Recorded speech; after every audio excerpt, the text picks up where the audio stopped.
Selamat siang untuk kita semua Bapak Ibu. Selamat siang. Ya, terima kasih telah meluangkan waktunya buat saya sebagai guru penggerak. Dalam modul 1.4 ini saya akan minta bantuan kepada Ibu atau untuk memberikan waktu kepada saya untuk menerangkan apa yang telah kami pelajari selama di CGP untuk tugas saya aksi nyata di modul 1.4. Nah, pertama sekali saya ucapkan terima kasih buat Ibu Kepala Sekolah dari Ibu semua yang telah menyediakan waktunya di ruang kantor kita ini. Nah, di sini saya sebagai guru CGP ingin menjelaskan kepada Ibu tentang budaya positif. Sebelumnya itu saya ingin bertanya kepada Bapak Ibu semuanya, apa itu budaya positif? Ada yang tahu di antara kita Bapak Ibu? Budaya positif. Budaya. Tahu kita apa itu budaya Bapak Ibu? Kebiasaan-kebiasaan positif. Kebiasaan-kebiasaan positif. Nah, positif artinya pasti hal-hal yang baik, begitu kan Bapak Ibu? Hal-hal yang baik, budaya yang positif. Nah, di sekolah kita ini kira-kira yang selama ini atau yang belum lah contohnya, entah udah biasa kita pakaikan di sekolah kita, budaya positif kita buat di kelas kita masing-masing. Ada di antara kita Bapak Ibu? Terkadang kita buat, terkadang Iya, terima kasih. Nah, budaya positif itu yaitu seperti berpihak pada murid. Kita lebih menghambakan siswa kita seperti apa yang dikatakan oleh Bapak Ki Hajar Dewantara yang mengatakan bahwa siswa itu seperti kitalah petani, dialah padi atau tumbuhan yang kita semaikan. Nah, kita sebagai guru harus membawa perubahan paradigma belajar. Bagaimana zaman dulu seingat kita, bagaimana yang sekarang ketika kita menjadi guru, bagaimana yang sewaktu 5 tahun atau 10 tahun yang lalu kita mengajar, bagaimana dengan yang sekarang, pasti ada perubahan cara kita mengajarkan Bapak Ibu. Atau siswa kita, pasti berbedanya siswa kita setiap tahunnya yang masuk di kelas kita, kan begitu. Nah, di sini juga di dalam CGP ini kami belajar tentang disiplin positif, nilai-nilai kebajikan, motivasi perilaku manusia, kebutuhan dasar manusia, pendekatan restitusi, 5 posisi kontrol, keyakinan kelas, segitiga restitusi. Nah, mungkin buat kita semua Bapak Ibu, untuk segitiga restitusi ini mungkin masih baru buat kita. Tapi segitiga restitusi di sini ialah maksudnya bagaimana kita membawa proses mengajar itu menjadi hal yang lebih baik, membuat disiplin positif supaya mengajarnya kita itu tidak lagi selalu memberikan hukuman. Kita membuat siswa itu kita sebagai manajer gitu ya. Kita sebagai manajer jangan kita sering-sering memberi hukum untuk siswa kita gitu. Jadi di dalam segitiga ini sangat penting sekali kita sebagai guru mengambil posisi manajer, bukan sebagai penghukum.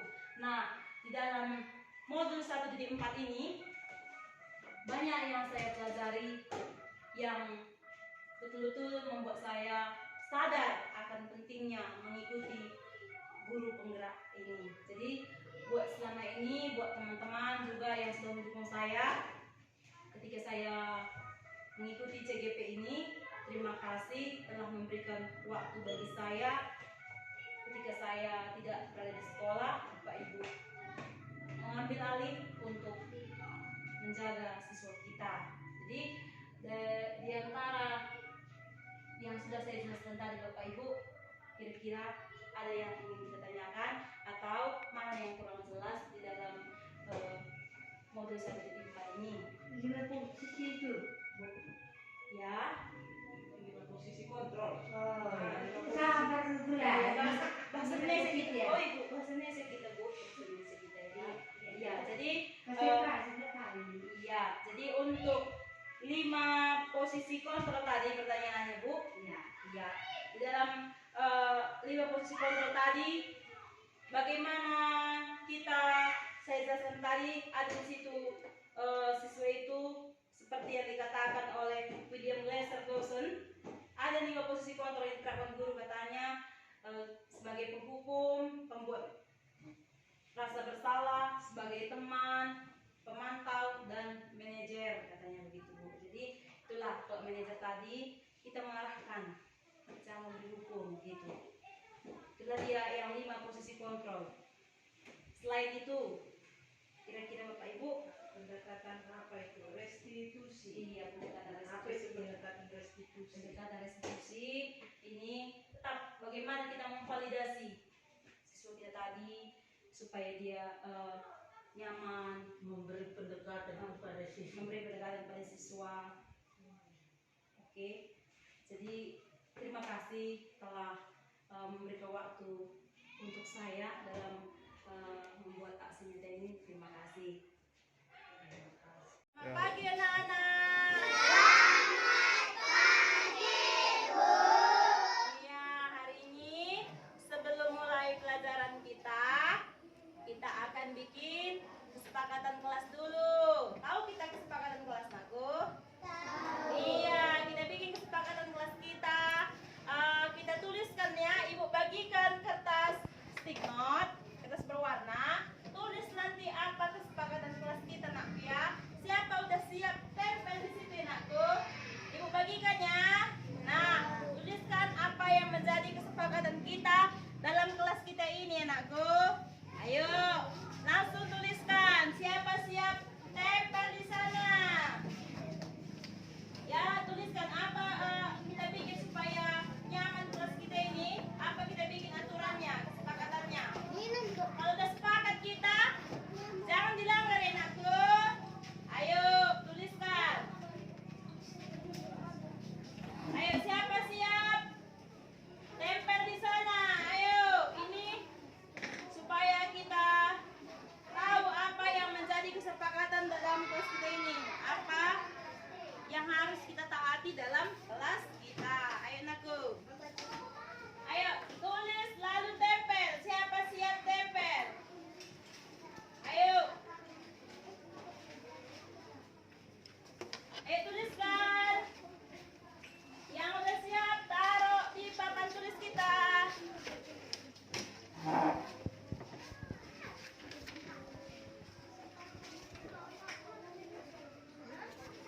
Ayo.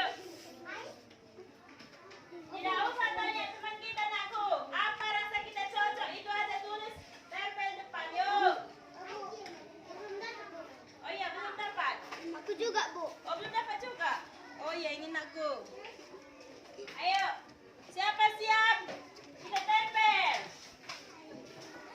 Apa kita bikin kesepakatan kelas kita? Ayo, Anora, tahan nakku. Tempel. Iya, siap tempel. Iya, lagi. Siapa lagi? Ayo, dari sini Iti. Maju aja, di mana? Ayo nakku. Taruh. Apa kita bikin aturan di kelas kita ini yuk? Kesepakatan kita. Kalau udah kita sepakati kan harus kita taati. Ayo. Yuk lagi, ada lagi. Oke, bagus. Iya. Lagi ditunggu.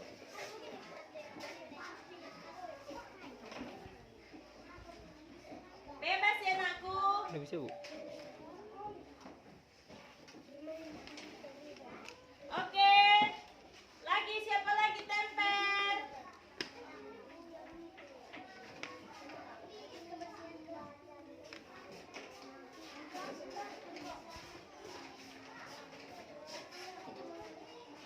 Iya, lagi.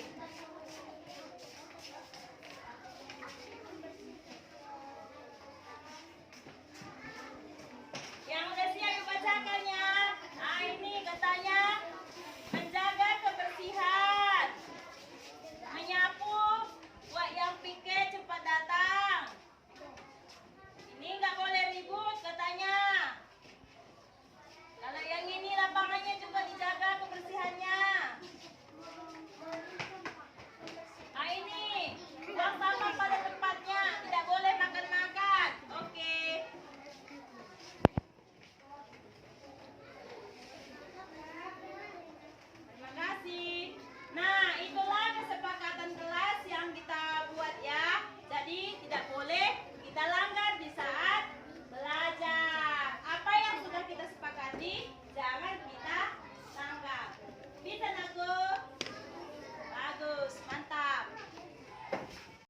Saya di Zeraya Bekris baru sendiri. Setelah Ibu Julistri mengajar kami, kesepakatan kelasnya sudah tertib, nyaman, dan tidak ribut lagi. Terima kasih, Bu. Nama saya Cika Claudia Bersembiring. Setelah Ibu Julistri mengajar kami, kesepakatan kelas belajar sudah baik, nggak ribut, bersih, nyaman. Terima kasih, Bu. Nama saya Beatrice Libra Buru Kembarun, saya kelas 4. Setelah belajar kesepakatan kelas kami lebih nyaman, lebih tertib, lebih menyenangkan.